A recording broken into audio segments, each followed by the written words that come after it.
Excuse me sir. जी बोलें। Sir अब हुई है सर, पहले सर नहीं हो रही थी। अच्छा ठीक है।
अच्छा अभी देखें थ्योरम नंबर 13.1.3 करेंगे आज, ठीक है। तो इसमें है जनाब, ये है पेज नंबर 222, ओपन कर लें पेज नंबर 222, ठीक है।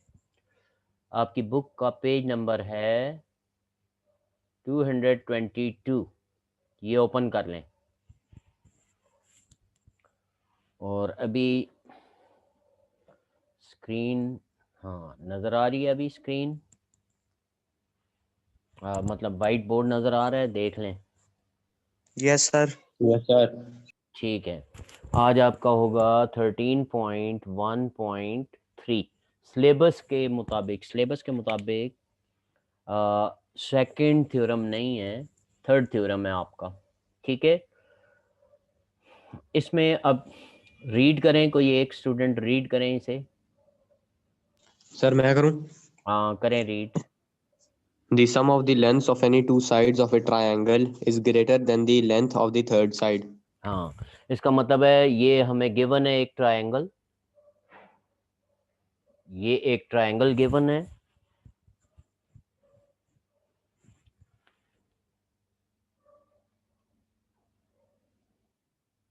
ये ट्रायंगल है जनाब। इसका नाम वो रखेंगे जो बुक वाले ने रखे हैं, ठीक है। और वो नाम रखे हैं ABC। वो कह रहे हैं इसकी छोटी जो साइड्स हैं उसका जो सम करें आप, अगर उसका सम लें तो वो, जस्ट अ मिनट, ये मैं 2 बच्चे एंटर कर लूँ। सैफुर रहमान रोल नंबर लिखा हुआ है 1815, ठीक है। अच्छा जी, तो एंटर मैंने कर लिया है। कल जो सैफुर रहमान थे रोल नंबर नहीं लिखा था, रोल नंबर साथ लिखा करें क्योंकि रोल नंबर आपकी आईडी है, ठीक है। रोल नंबर अगर नहीं लिखेंगे तो मैं एंटर नहीं करूँगा। उसकी वजह ये है कि नाम तो आपका किसी दोस्त के ज़रिए किसी को और को पता हो सकता है, रोल नंबर ज़रा कॉम्प्लिकेटेड होता है, वो नहीं पता होता, ठीक है। तो रोल नंबर आपका मैं लिखता हूँ, और अगर जो शरारत करने वाला बच्चा है उसको रोल नंबर भी उसने लिखा हुआ है तो इसका मतलब है कि आप उसमें शामिल हैं, क्योंकि आपने उसका अपना रोल नंबर उसे बताया है, ठीक है। इसी तरह बाज़ औक़ात यहाँ पे लिखा हुआ आ जाता है नेपोलियन गोमेज, ठीक है, कि भाई ये प्रिंसिपल आ गए हैं, लेकिन हमें तो सर ने एक कोड बताया हुआ है, वो कोड जब तक साथ नहीं होता तो हम एंटर नहीं करते। समझ आ गई बात? तो हर एक स्टूडेंट ये ज़हन में रखें, कोड होता है हर एक का, जैसे आईडी कार्ड नंबर होता है ना, इस तरह नंबर, वो नंबर मैं देखता हूँ 3 चीज़ें आपकी लिखी होनी चाहिए, नेम, क्लास सेक्शन और रोल नंबर, ठीक है? फिर मुझे पता होता है कि ये बच्चा इसी क्लास का, इसी स्कूल का है। और अगर वो नहीं लिखा, कोई सेकंड ईयर का बच्चा होता है, वो वैसे आपका कोई कज़न होता है, कोई नाम आपका इस्तेमाल कर रहा है, तो वो पूरा नाम नहीं लिखता, ठीक है? इससे हमें पता चल जाता है कि ये स्टूडेंट नहीं है, उसे एंटर नहीं करते। अभी आप देखें, ये आपके सामने एक ट्रायंगल है ABC। इस ट्रायंगल में उसने ये कहा है कि कोई सी 2 साइड्स को जब आप प्लस करते हैं, ठीक है?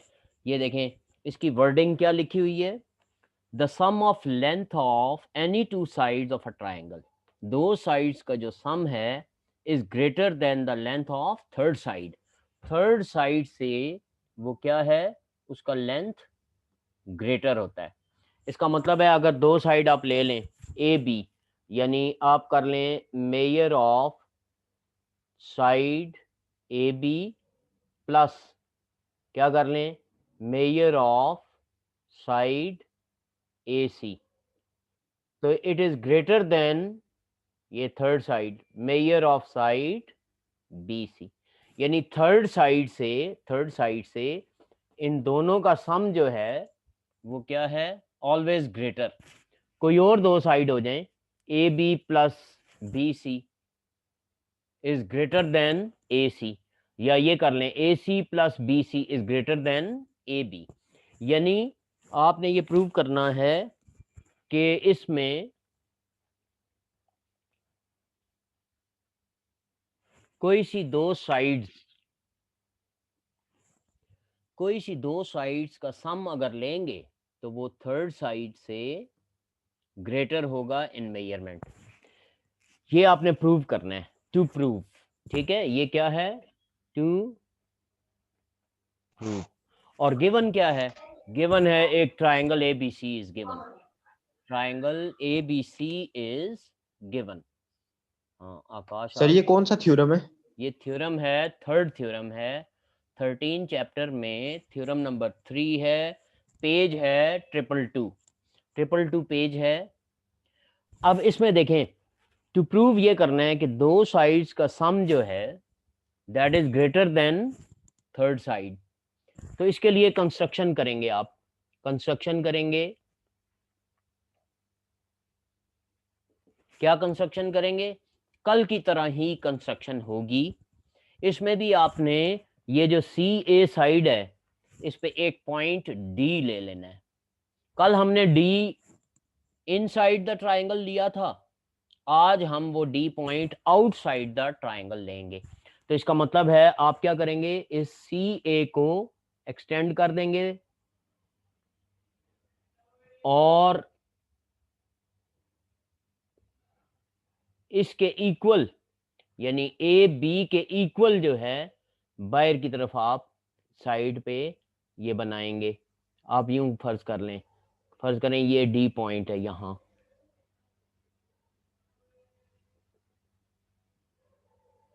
ये तो किस तरह?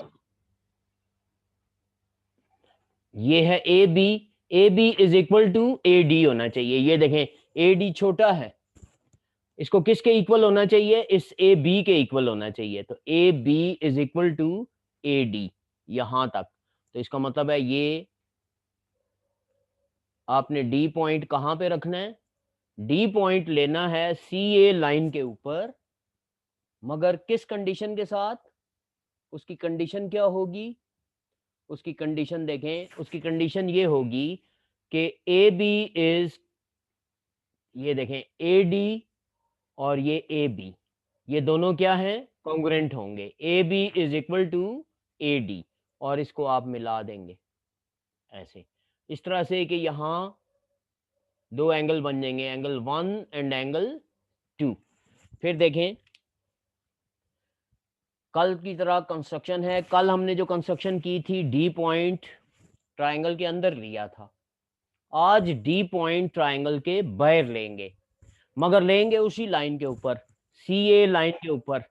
वी टेक, ठीक है, a point D on C A such that A B is congruent to A D, यानी ए बी और ए डी ये लेंथ में इक्वल होंगे, लंबाई में बराबर होंगे। ये बाद बच्चे लेट आते हैं ना, तो अब क्योंकि कल शरारती बच्चे भी आए थे, इसलिए अब मैंने वेटिंग रूम रखा हुआ है, तो वेटिंग रूम में जाके पहले उनको एंटर करना होता है, तो इसलिए कोशिश करें आप टाइम पे आया करें आप, ठीक है। अब देखें ये ट्रायंगल बन गई बायर एक। अब इस बायर वाली ट्रायंगल में क्योंकि A B is congruent to A D, तो इसलिए क्या प्रूव होता है कि 1 is congruent to 2, angle 1 is congruent to 2। तो इसका मतलब है कंस्ट्रक्शन आप क्या करेंगे, वही टेक अ पॉइंट डी, और किसके ऊपर लेना है, ऑन सी ए, सी ए पे लेना है, मगर कहां, आउटसाइड द ट्राइंगल, इस ट्राइंगल से बाहर लेना है। सच दैट एस टी का मतलब होगा सच दैट, यानी इस शर्त के साथ, विद दिस कंडीशन, क्या कंडीशन है, such that A B is congruent to A D, क्या कंडीशन है कि measure A B is congruent to measure A D, ये कंडीशन है। अब आप सोच रहे होंगे कि इस पे मैंने कॉन्ग्रेंसी का निशान नहीं डाला, ये यानी मैंने यूं क्यों नहीं लिखा, तो उसकी वजह यह है कि अगर बायर एम का सिंबल हम यूज करते हैं मेजरमेंट का, फिर ऊपर ये वेव का सिंबल यूज नहीं किया जाता, ठीक है, ये ज़हन में रखें। लेकिन अगर आप कर भी देते हैं तो हमारे इधर कोई ख्याल नहीं रखा जाता। मैंने आपकी बुक में देखा है जहां वो एम लगा रहा है तो साथ ऊपर ये सिंबल भी लगा रहा है, यानी मेजरमेंट भी और वेव का सिंबल भी यूज कर रहे हैं। वैसे टेक्निकली क्या है, जहां आप मेजरमेंट यूज करेंगे वहां आप ये सिंबल यूज नहीं करेंगे। लेकिन अगर आप लिख भी देते हैं तो फर्क इसलिए नहीं पड़ता कि आपकी बुक वालों ने ख्याल नहीं रखा, लेकिन इंटरनेशनल तौर पे क्या किया जाता है, जहां आप मेजरमेंट लिखेंगे तो ये वेव का सिंबल यूज नहीं करेंगे, और अगर एम नहीं लिखेंगे, मसलन एम अगर मैं हटा दूं तो अब क्या करना पड़ेगा, अब वेव का सिंबल लाजमी डालेंगे, यानी side A B is congruent to side A D. लेकिन अगर ये मैं नहीं डालता तो फिर मुझे एम लिखना पड़ेगा, measure of A B is congruent to A D, ठीक है। ये कंस्ट्रक्शन हमने की, और साथ ही दो एंगल बन गए, angle 1 and angle 2, and name angle 1 and angle 2, और दो नाम रख दिए आपने, कौन से नाम, एंगल 1 और एंगल 2। अब आपको पता है ये आइसोसेलेस ट्रायंगल है, कौन सी ट्रायंगल ऊपर बनी है, आइसोसेलेस ट्रायंगल, ये रिजवान साकिब, ठीक है जी। अच्छा, आइसोसेलेस ट्रायंगल का मतलब ये है कि दो साइडें इक्वल हैं। जब दो साइडें इक्वल हैं तो कल की तरह वही बात कि angle 1 is congruent to angle 2। तो अब यहां एक तरफ स्टेटमेंट देंगे और एक तरफ रीजन, ठीक है, और एक तरफ स्टेटमेंट देंगे। अब पहली स्टेटमेंट क्या है, स्टेटमेंट आप ये दे रहे हैं कि angle measure angle 1 is equal to measure angle 2। आपने ये बात बताई है, ये स्टेटमेंट दी है कि angle 1 is congruent to angle 2। तो रीजन क्या देंगे, रीजन देंगे वही कि ये A B D isosceles triangle है, या तो ये रीजन दे दें, और या वही कंस्ट्रक्शन आपने जो की है, क्या कंस्ट्रक्शन की है, measure angle A B is equal to measure, sorry angle नहीं, measure side A B is equal to measure side A D. या तो ये आप लिख दें, या सिर्फ लिख दें कंस्ट्रक्शन, और या ये लिखते हैं कि isosceles triangle A B D. ये रीजन 3 तरीकों से दे सकते हैं। इसका रीजन कैसे दे सकते हैं, 3 तरीके हैं। या आप लिख लें आइसोसेलेस ट्रायंगल है, या आप लिख दें A B is congruent to A D, और या आप लिख दें कंस्ट्रक्शन की है आपने। तो कंस्ट्रक्शन में क्योंकि ये पॉइंट आ रहा है इसलिए वो उसका रीजन बन जाता है। ठीक है, ये बच्चे जो लेट आ रहे हैं ना बेटे, ये लेट ना आया करें, फिर मुझे उस तरफ जाके तो एंटर भी करना पड़ता है। अब देखें 1 इज कॉन्ग्रुएंट टू 2, ये बात तो हो गई। ठीक है, अब उसी तरह नेक्स्ट देखें, अब आपने क्या प्रूव करना है, असल में आपने प्रूव करना है ये जो बी के सामने साइड है, ठीक है, ए सी और ए बी, इन दोनों को जब प्लस करें तो ये तीसरी साइड बी सी से ग्रेटर आनी चाहिए। तो उसके लिए देखें, सबसे पहले इस एंगल को देखते हैं हम, ये एंगल पूरा एंगल बी किसके बराबर है, ऊपर 1 प्लस ये नीचे वाला बी। ठीक है, अब ये नीचे वाला बी है या पूरा बी है, तो कैसे इसको डिस्टिंग्विश करें, हम इनमें फर्क कैसे कर सकते हैं। तो इसमें फर्क करने के लिए ये होता है, इसके आर्म जो हैं वो साथ लगा दिए जाते हैं। अब आर्म कौन से हैं, ये नीचे वाला बी जो है, ये वाला बी, इसके साथ आर्म लगेगा ए और सी, और ऊपर वाला 1 है। तो इसका मतलब है आप लिख सकते हैं ये वाला बड़ा बी उसके आर्म क्या है, डी बी सी। तो देखें आप लिखते हैं measure angle D B C, बड़े वाला बी इज इक्वल टू किसके बराबर है, एक तो एंगल 1, यानी आप यूं लिख देंगे मेजर एंगल 1 प्लस दूसरा कौन सा है, ये नीचे वाला बी है। अब नीचे वाले बी का नाम रखेंगे, ठहरे रहीम आपको मैं बताता हूं, आपने जो भी पूछना है पहले मैं ये लिख लूं, मेजर एंगल बी छोड़ नीचे वाला, तो आप उसके साथ क्या लिखेंगे, मेजर एंगल, कौन सा एंगल है जनाब, ए बी सी। ये दो एंगल के सम के इक्वल है। हाँ पूछे रहीम, क्या पूछना चाहते हैं रहीम। सर हम ऐसे लिख सकते हैं कि complete angle B is greater than angle 1, या इस नहीं, वो तरह पहले लिखना इसको, जरूरी है कि angle D B C is greater than measure angle 1? नहीं, पहले हम ये बताएंगे कि एंगल DBC जो है वो इक्वल है 2 एंगल के सम के, फिर उसमें से एक उसका पार्ट हटा देंगे, तो कॉमन सेंस की बात है कि ये एंगल उसके पार्ट से बड़ा ही होगा। ठीक है, पहले ये प्रूव करना पड़ता है। अब देखें, ये आपने लिख लिया कि angle DBC is equal to measure angle 1 plus measure angle ABC। ये नजर आ रहा है कि ये दोनों एंगल के सम के इक्वल है। अब इसमें से अगर इस एंगल को छोड़ दें, कल की तरह इस एंगल ABC को छोड़ दें, तो हम लिख सकते हैं measure angle DBC is greater than measure angle 1।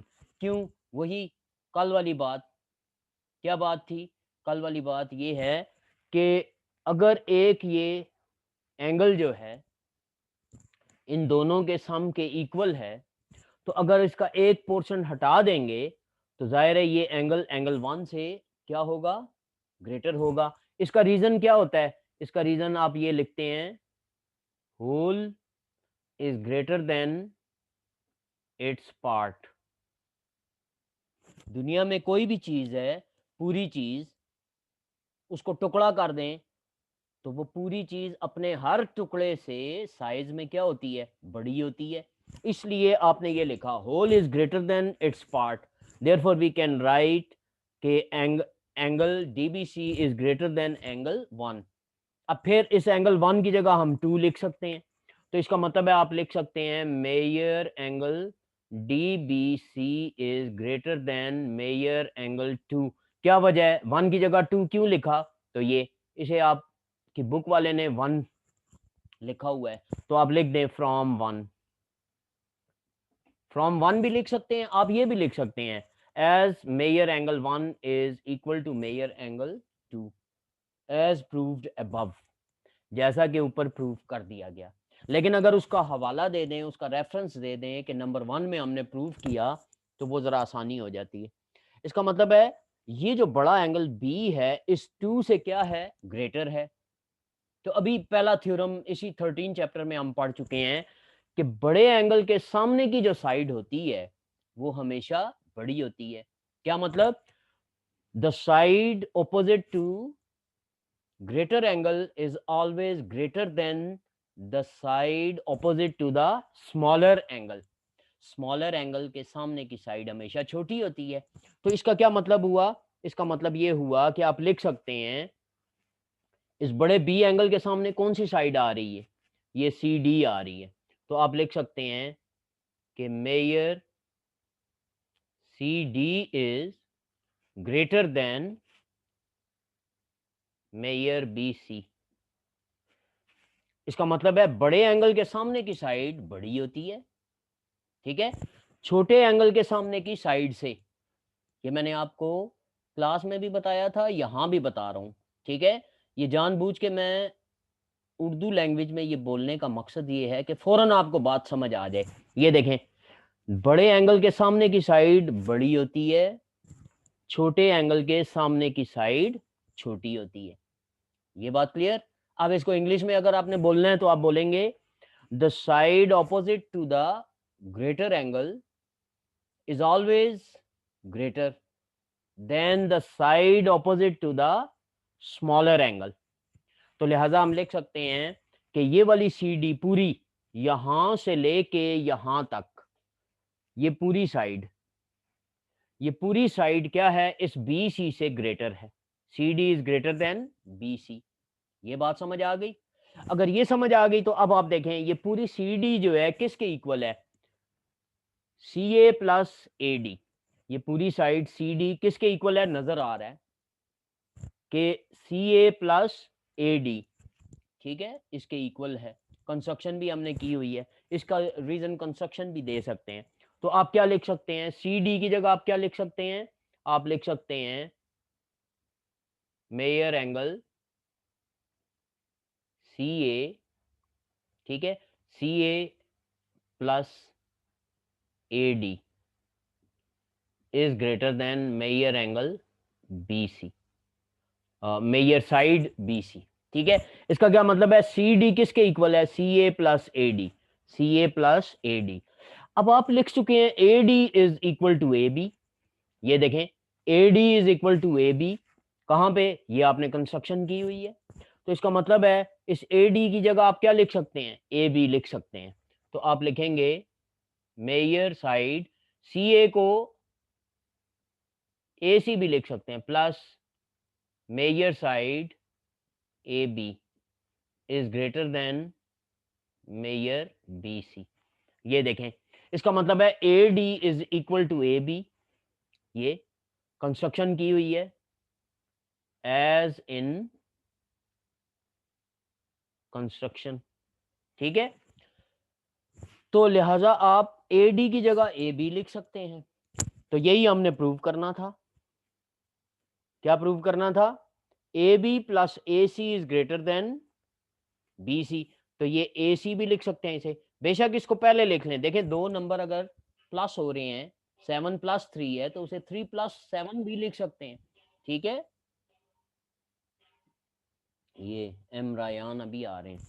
अच्छा जी, तो इसका मतलब है इसको पहले लिख दें आप, measure side A B plus, ये अगर सी ए है तो इसको ए सी भी लिख सकते हैं, measure side A C is greater than measure side BC, hence proved, hence, और अदर साइड्स भी इसी तरह सिमिलरली कैन बी प्रूव्ड, ठीक है। हाँ, फिर दोबारा देखें,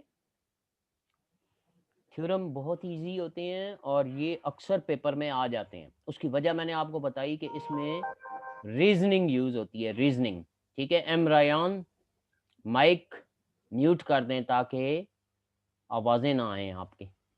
अच्छा जी, अब देखें एक ट्राइंगल ABC गिवन है, ट्राइंगल कौन सी गिवन है, ABC ट्राइंगल गिवन है। अच्छा, तो करना क्या है, करना ये है कि हमने प्रूव ये करना है कि कोई सी दो साइडों को अगर सम कर लें तो वो थर्ड साइड से हमेशा ग्रेटर होती है, ये बात प्रूव करनी है। वैसे तो कॉमन सेंस से हमें नजर भी आ रहा है, लेकिन मैथमेटिक्स में क्या है, रीजन के साथ पहले इन चीजों को प्रूव करना होता है। तो इसको प्रूव करने के लिए क्या प्रूव करना है जी, ट्राइंगल गिवन है ABC, गिवन में क्या लिखेंगे, ट्राइंगल ABC, बुक से आपने देख लेना है, ठीक है। ये नहीं कि मैंने गिवन नहीं लिखा तो आप कहें सर वो गिवन ना लिखें, बेशक गिवन का मार्क होता है 1, 1 नंबर होता है गिवन का। तो गिवन क्या है, triangle ABC is given. To prove क्या करना है, कोई सी दो साइडों को सम अप करें तो वो थर्ड साइड से बड़ी होती है, यानी side AB plus side AC is greater in measure than side BC, यानी इन ऊपर वाली दोनों साइडों को प्लस करें तो नीचे वाली तीसरी साइड से वो साइड बड़ी होगी। तो यही हम लिख देते हैं, हमने प्रूव करना है AB plus AC is greater then BC। चलो ठीक है, ये प्रूव करना है, तो इसके लिए एक कंस्ट्रक्शन की जाती है, ठीक है। खुद से एक चीज बीच में डाल के तो चेक करवाते हैं कि ये देखो ये किसके बराबर है, ये किसके बराबर है, और आखिर में उसकी किसी की वैल्यू बीच में पुट करके कहते हैं हेंस इट इज प्रूव्ड। तो कंस्ट्रक्शन क्या करेंगे, कंस्ट्रक्शन ये करना है, take a point D on CA, ये CA को एक्सटेंड कर दें, आगे लंबा बढ़ा दें, ठीक है। टेक अ पॉइंट D, इस पे एक पॉइंट D बनाएं। देखें पहले मैंने D करीब बनाया था, करीब नहीं बनाना, क्योंकि उसमें एक शर्त है, एक कंडीशन है। क्या कंडीशन है, D पॉइंट आप कहां लेंगे, AB के बराबर। तो इसका मतलब है प्रैक्टिकली आप कैसे बनाएंगे, कंपस ले लेंगे, कंपस, कंपस यहाँ A पॉइंट पे रखेंगे और कंपस का दूसरा सिरा जो है जिस पे पेंसिल लगी होती है वो घुमाएंगे, और जहां वो कट करे, ये पेंसिल देखो यहां से घुमाओगे ऐसे, तो जहां कट करेगी वो पॉइंट D आपको मिलेगा। इसका मतलब है आपने एक पॉइंट D लिया CA पे, CA साइड पे D पॉइंट लिया, किस कंडीशन के साथ, किस शर्त के साथ, इस कंडीशन के साथ, इस शर्त के साथ, सच दैट, 3 लफ्ज हैं, किस शर्त के साथ, दूसरा लफ्ज किस कंडीशन के साथ, तीसरा लफ्ज सच दैट, ठीक है। इन तीनों का मतलब है कि उसमें क्या कंडीशन है, क्या शर्त है। तो शर्त ये है कि AB AD के इक्वल हो, AB AD के इक्वल हो, हमने यही लिखा, सच दैट, इस शर्त के साथ कि AB is equal to AD। अगर AB is equal to AD तो फिर जाहिर है वहां कोई एंगल भी बन रहे हैं, उन एंगल का बता दिया कि एंगल 1 और एंगल 2 बन रहे हैं, ठीक है। अब हम इसे प्रूव करना शुरू करेंगे। तो कैसे प्रूव करेंगे, प्रूव करने के लिए पहला पॉइंट हमने बताया कि जी 1 एंगल जो है वो 2 के बराबर है। क्यों, क्या रीजन है इसका, तो वो कहता है क्योंकि ये आइसोसेलेस ट्राइंगल है। कौन सी ट्राइंगल, ABD आइसोसेलेस ट्राइंगल है। या एक रीजन तो ये दिया आपने, और या फिर एक और रीजन देंगे, और वो रीजन क्या होगा कि AB is congruent to AD, क्योंकि हमें नजर आ रहा है AB is congruent to AD। अच्छा ठीक है, वो कैसे, तो कंस्ट्रक्शन की है, तो लिहाजा आप कह देते हैं measure AB is congruent to AD, और या फिर यहां लिख देते हैं एज डन इन कंस्ट्रक्शन, हमने खुद कंस्ट्रक्शन में किया, लेकिन ये ज्यादा बेहतर है आप लिखें एज डन इन कंस्ट्रक्शन, क्या, AB is congruent to AD। अच्छा, एंगल दोनों कॉन्ग्रुएंट हो गए। अब आते हैं एक और तरफ, हमने कौन सी साइड की बात करनी है, CA की बात करनी है कि ये और ये साइड वाली सम अप करना है। तो उसके लिए हम फिर क्या लेते हैं, CD, ये देखें ये CD साइड की बात करनी है हमने, तो CD साइड की बात करने के लिए हम क्या करेंगे, हम इसके सामने का एंगल लेंगे, ये एंगल है, ये पूरा एंगल, ये देखें ये बड़ा एंगल B, बड़ा एंगल B जो है वो किसके इक्वल है, तो देखें बड़ा एंगल B जो है ये इक्वल है इस छोटे एंगल 1 और ये छोटे बी एंगल के, ठीक है। अब हमें कैसे पता चले, फर्क कैसे पता चले कि बड़ा बी और छोटा बी, हम वहां ये तो नहीं लिखेंगे बड़ा बी और छोटा बी, तो हम फिर कैसे एंगल को डिस्टिंग्विश करते हैं? एंगल जिनका सेंटर एक ही होता है, ठीक है, कॉमन एंड पॉइंट एक ही होता है, जैसा कि यहाँ बी है, बड़े एंगल का बी और छोटे एंगल का भी बी, तो हम फिर इसे डिस्टिंग्विश करने के लिए इसके आर्म का नाम साथ लगा देते हैं। हम लिखेंगे डी बी सी, ठीक है, D B C is equal to छोटा एंगल 1 प्लस छोटा एंगल बी, मगर कौन सी साइडें हैं? ए बी सी, यानी ए बी सी, यानी ये बड़ा एंगल जो है इस छोटे एंगल 1 और इस छोटे एंगल बी से मिलके बना है, ये यानी ये 1 और ये वाला बी एंगल। ये बी एंगल कौन सा है? ये बी एंगल, ये देखें, ये बी एंगल बना है ए बी सी। इसका मतलब है पहले एंगल 1 है, ये एंगल 1 है प्लस ये एंगल ए बी सी, ये मिल के तो ये कौन सा एंगल बनाते हैं? ये बड़ा एंगल बनाते हैं, डी बी सी। इसका मतलब है D B C is equal to angle 1 plus angle A B C. अब इसमें से इसको अगर छोड़ दें, इसको छोड़ दें, तो कॉमन सेंस की बात है कि D B C is greater than 1, D B C is greater than 1। Reason क्या लिख देंगे? यूनिवर्सल रीजन है कि whole is always greater than its part. दुनिया की कोई भी बड़ी चीज जो होती है, कोई भी चीज उसके अपने छोटे टुकड़े से हमेशा बड़ी होती है। ये बात समझ आ गई? यानी पाकिस्तान जो है वो पंजाब से बड़ा है, पाकिस्तान पंजाब से बड़ा है, पाकिस्तान सिंध से बड़ा है, पाकिस्तान बलूचिस्तान से बड़ा है, यानी पाकिस्तान रावलपिंडी से बड़ा है। यानी पाकिस्तान जो है होल है, whole is always greater than its part. तो लिहाजा हम ये लिख सकते हैं कि D B C is equal to 1 plus angle A B C. अगर एंगल ए बी सी छोड़ दें तो इसका पार्ट ले लें, इन दोनों सम का पार्ट ले लें, तो D B C is greater than its part. अब angle 1 is equal to angle 2, तो इसलिए एंगल 1 की जगह हम एंगल 2 लिख देते हैं। तो इससे ये प्रूव हो गया कि angle D B C is greater than is, क्या लिखेंगे? Greater than angle 2। D B C is greater than angle 2। इसका मतलब है एंगल बी ग्रेटर है और एंगल 2 स्मॉलर है, एंगल बी ग्रेटर है और एंगल 2 स्मॉलर है। इसका मतलब क्या हुआ? इसका मतलब है बड़े एंगल के सामने की साइड बड़ी होती है। हम इसको लेके गए हैं फर्स्ट थ्योरम की तरफ, ठीक है। यही वजह है कि थ्योरम याद करने पड़ते हैं, ठीक है। एज ए टीचर मुझे तो अब पता है ना कि भाई यहाँ पे कौन सा थ्योरम इस्तेमाल हो रहा है, कौन सा रीजन है, लेकिन आपने, क्योंकि अभी आपकी स्टार्टिंग एज है, स्टार्टिंग लेवल है, तो अभी आपको थ्योरम याद करने पड़ेंगे, ठीक है ना। यानी अब आप देखें, हम इसे लेके जा रहे हैं थ्योरम 1 की तरफ। थ्योरम 1 की तरफ अभी तक हम ये प्रूव कर चुके हैं कि ये एंगल डी बी सी, ये वाला एंगल बी बड़ा है देन एंगल 2, यानी ये एंगल 2 जो है, angle D, angle 2, angle D, दोनों नाम है इसके, एंगल 2 या एंगल डी, ये क्या है? ये जनाब छोटा एंगल है। तो इससे क्या बात साबित हुई कि बड़े एंगल के सामने की साइड बड़ी होती है। ये थ्योरम 1 में बताया गया। इसी 13 चैप्टर के थ्योरम 1 में क्या बताया गया कि बड़े एंगल की साइड बड़ी होती है। अब ये बड़ा एंगल कौन सा था? ये बड़ा डी बी सी, ये बड़ा एंगल, तो इसके सामने की साइड कौन सी है? C D, C D. इसका मतलब है सी डी साइड बड़ी होगी, किससे?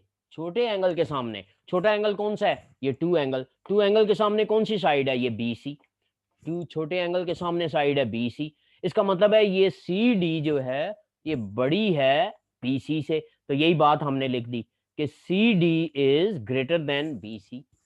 ये देखें, ये ऊपर रीजन जो है ये थ्योरम में आ रहा है। यहां आप ये इसका रीजन के C D is greater than B C क्या लिख सकते हैं? थ्योरम। कौन सा theorem? 13.1.1।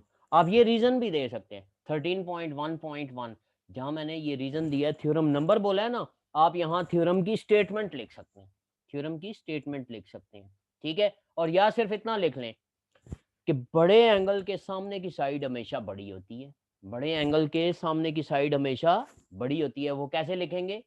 Side opposite to greater angle is always greater. यहाँ ये भी रीजन लिख सकते हैं, side opposite to greater angle is always greater. Therefore हमने ये लिख दिया कि C D is greater than B C. अब सी डी अगर इधर से देखें, ये सी डी किसका है? दो का सम है, यहां से यहां तक प्लस यहां से ये, यानी सी डी पूरा जो है किसके इक्वल है? C A plus A D. तो मैंने क्या लिखा? सी डी की जगह C A plus A D, C A plus A D कर दिया सी डी की जगह। अब ए डी आगे हम प्रूव कर चुके हैं कि is equal to A B. कहां पे? ये कंस्ट्रक्शन, तो ये एज इन कंस्ट्रक्शन। तो ए डी की जगह हम क्या लिख लेते हैं? A B. ए डी की जगह क्या लिख लेंगे? ए बी लिख लेंगे। तो प्रूव हो गया C A plus A B is greater than B C, यानी C A plus A B is greater than B C. यानी ऊपर वाली दो साइडें जो है ट्रायंगल की वो प्लस करें तो always greater then third side. ठीक है, तो इसको सीधा कर दें आप। नाम जो है उसे सीधा करने का मतलब ये है कि सी ए को आप ए सी भी लिख सकते हैं और ए बी को शुरू में ला के लिख दें। ठीक है, ऐसा हम कर सकते हैं। ऑलराइट, मसलन देखें किसी जगह अगर लिखा हुआ है 3 मल्टीप्लाई बाय 8, ठीक है, प्लस 5, तो हम इसे लिख सकते हैं 5 प्लस 8 को पहले भी लिख सकते हैं 8 मल्टीप्लाई बाय 3, यानी इस तरह आगे पीछे कर सकते हैं मगर तरतीब के साथ। हाँ, इसको आगे पीछे नहीं कर सकते, ये 8 और 5 को नहीं कर सकते, यानी ये तरतीब चेंज कर सकते हैं मगर ये नहीं कर सकते, ये गलत हो जाएगा। यानी नंबर थ्योरी जो होती है ना, उसमें हमें ये बताया जाता है कि किसको आगे पीछे कर सकते हैं किसको नहीं।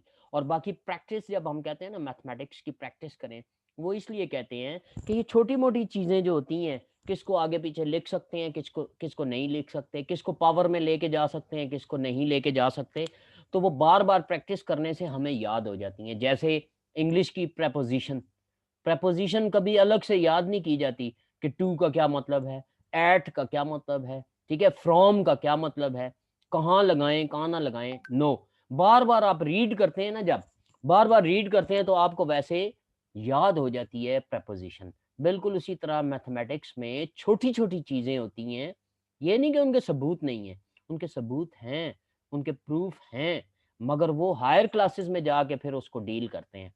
ठीक है, वो बहुत हायर क्लासेस में जाके डील किया जाता है कि नंबर थ्योरी में क्या किस चीज की इजाजत है और किसकी नहीं।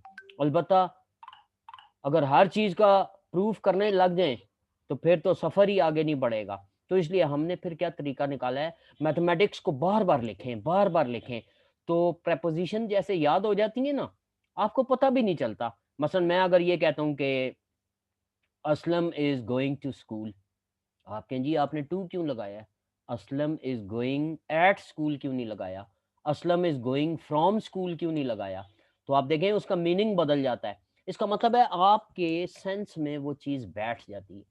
बिल्कुल इसी तरह मैथमेटिक्स को कुछ चीजें समझने से ताल्लुक रखती हैं, हल्का सा समझ आ जाए तो बस बार बार लिखें, बार बार लिखें। इस तरह बार बार लिखने से क्या होता है, वो बात छोटी छोटी चीजें जो हैं आपके दिमाग में ऐसे पक्की हो जाती हैं कि वो पता ही नहीं होता। जैसे साइकिल चलानी है, तो अब मैं बजाय इसके कि ये कहूं कि साइकिल में वजन वजन जब इस तरफ राइट गिरने लगो तो वजन अपना डालो किस तरफ, लेफ्ट की तरफ, जब लेफ्ट गिरने लगो तो राइट की तरफ। तो इस तरह आप दो व्हील के ऊपर चलेंगे। ओहो, इतना समझ के कौन साइकिल चलाता है।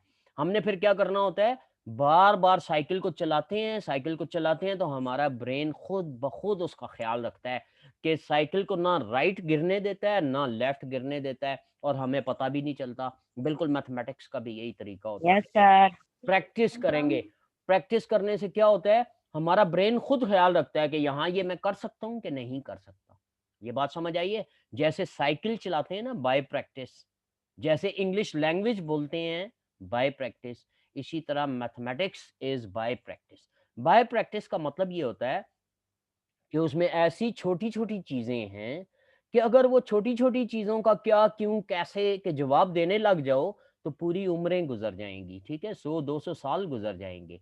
तो हमारा ब्रेन खुदा ने ऐसा बनाया हुआ है कि बगैर उस ब्रेन को समझाए, छोटी-छोटी चीज़ों का वो खुद ख़्याल फिर रखने लग जाता है। समझ आ गई? वो देखता है और खुद से ख़्याल रखता है। उसे समझाना नहीं पड़ता कि भाई ये यूँ करें, ये ऐसे करें, ये वैसे करें, उस स्टेप को ऐसे करें। ना, ना, बिल्कुल, बिल्कुल नहीं।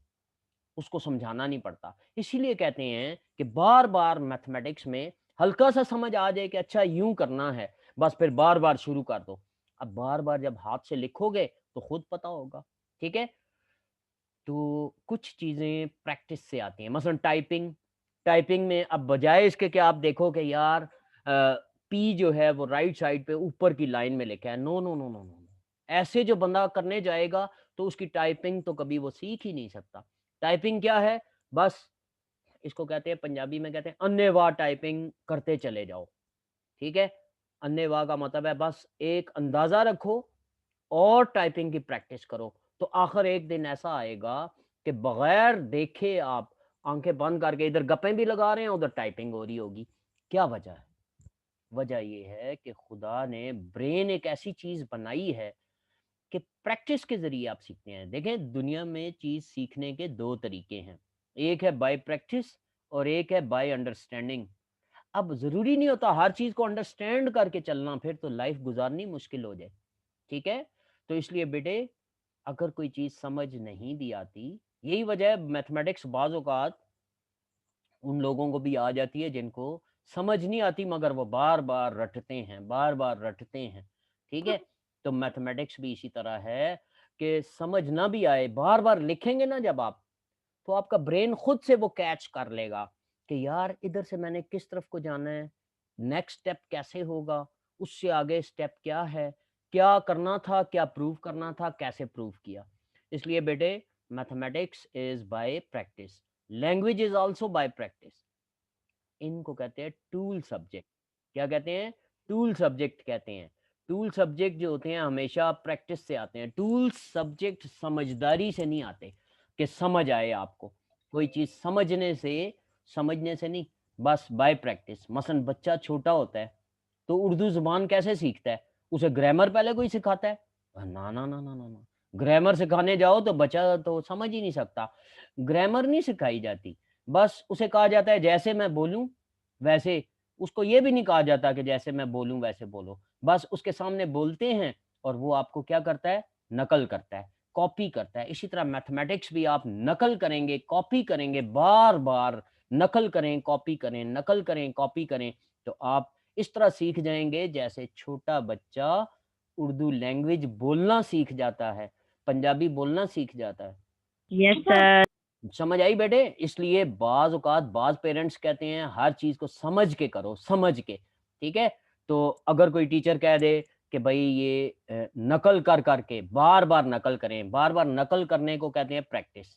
प्रैक्टिस का मतलब क्या है? बार-बार नकल करें। यही वजह है मेरी अक्सर पेरेंट्स के साथ बहस हो जाती है। मैं कहता हूँ यार बार-बार नकल करने दो, इसको बैठ के घर में बार-बार नकल करे। अगर समझ नहीं आया तो सर वो कैसे करेगा? बाज़ औक़ात पेरेंट्स आगे से ये कहते हैं।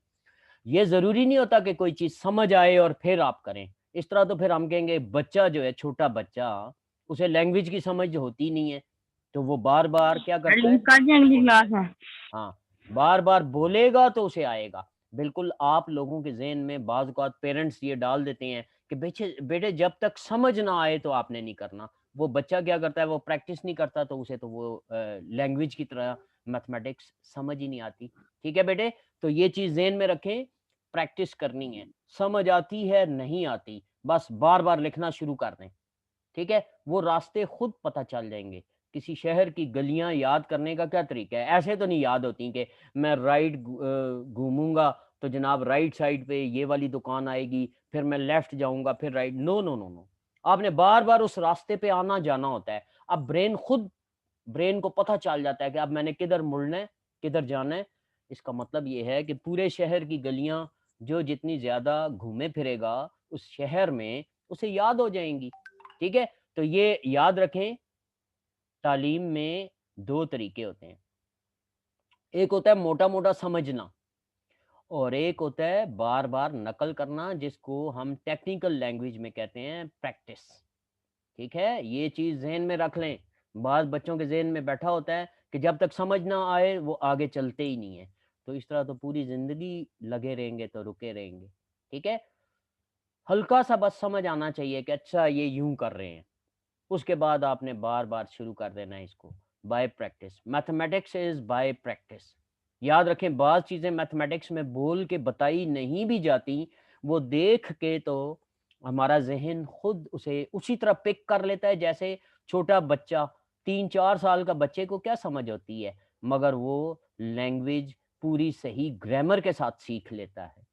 ठीक है, क्या उसे ग्रामर पढ़ाई गई होती है? उसे ग्रामर नहीं पढ़ाई जाती है। ठीक है बेटे, तो इसलिए आप जैसे ग्रामर की पेचीदगी बच्चा समझना नहीं चाहता, पहले पहले बोलना सीखता है, इसी तरह मैथमेटिक्स में भी बार बार प्रैक्टिस करें। ठीक है, अगर प्रैक्टिस नहीं करेंगे तो फिर तो ब्रेन नहीं कैच कर सकता। ब्रेन के अंदर असल में रास्ते बन जाते हैं। ठीक है, जैसे देखो एक घास लगा हुआ है, घास के ऊपर बार बार लोग चलेंगे तो वहां पगडंडी बन जाती है। पगडंडी का मतलब रास्ता बन जाता है।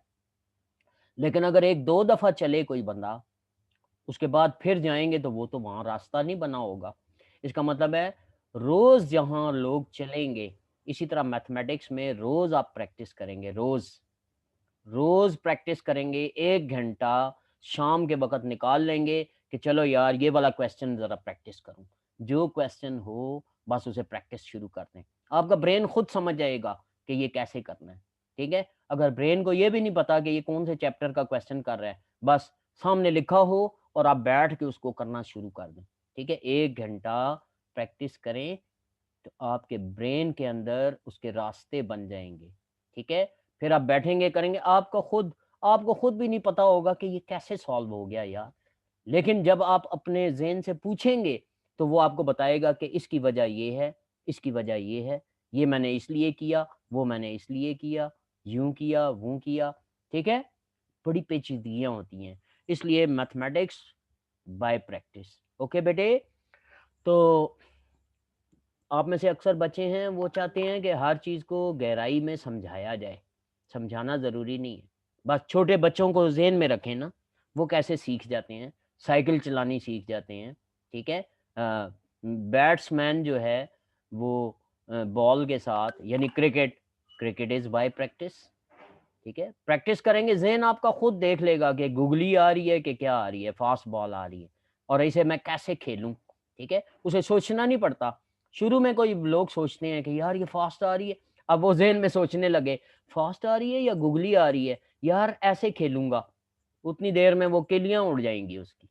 समझ आइए, ये ब्रेन ऑटोमेटिक काम करता है, वो देख लेता है कि बॉल कैसी आ रही है और मैंने इसको शॉट कैसी लगानी है, कैसे खेलना है, स्टॉप करना है या इसको छक्का लगाना है कि नहीं लगाना, किस बॉल पे, फील्डिंग किस तरफ है।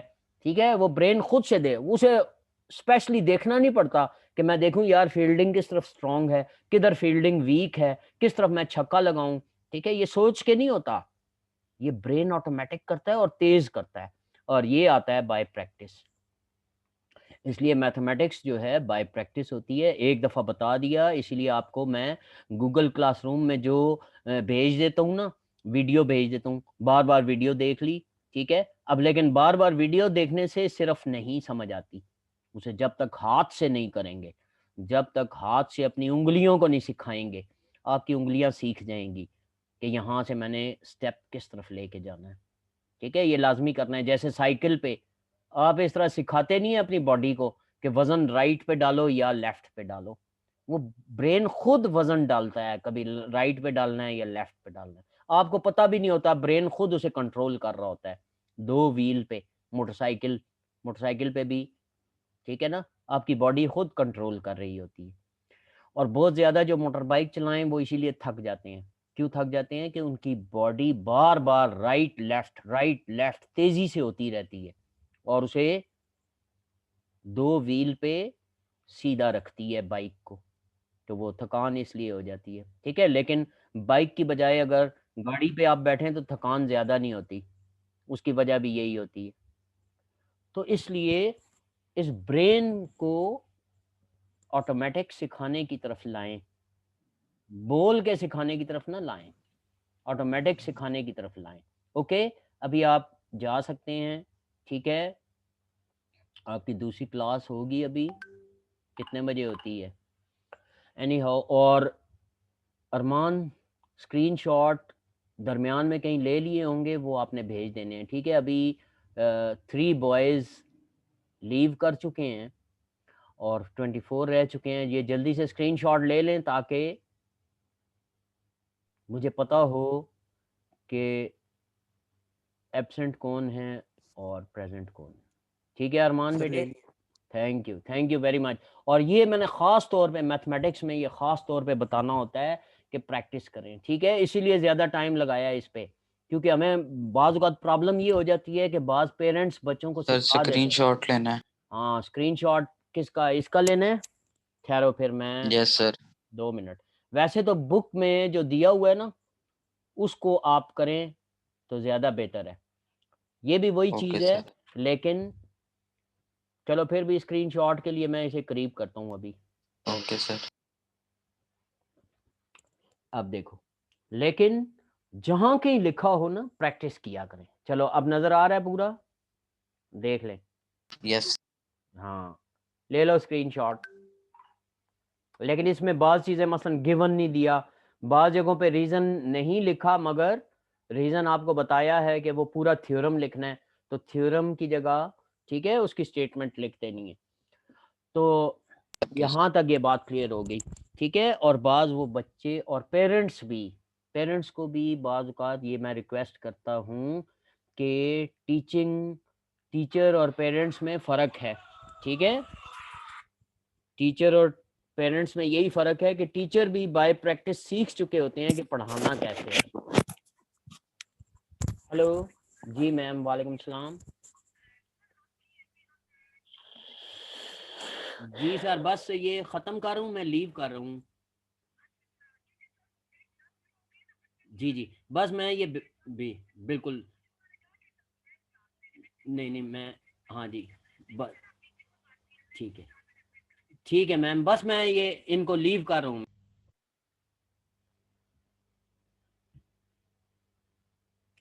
ठीक है बेटे, आप जा सकते हैं, अब आपकी क्लास शुरू है। ओके, अभी आप जा सकते हैं, क्योंकि मैम उधर आपकी मैम की कॉल आई है कि उनकी क्लास शुरू हो चुकी है पाक स्टडीज़ की।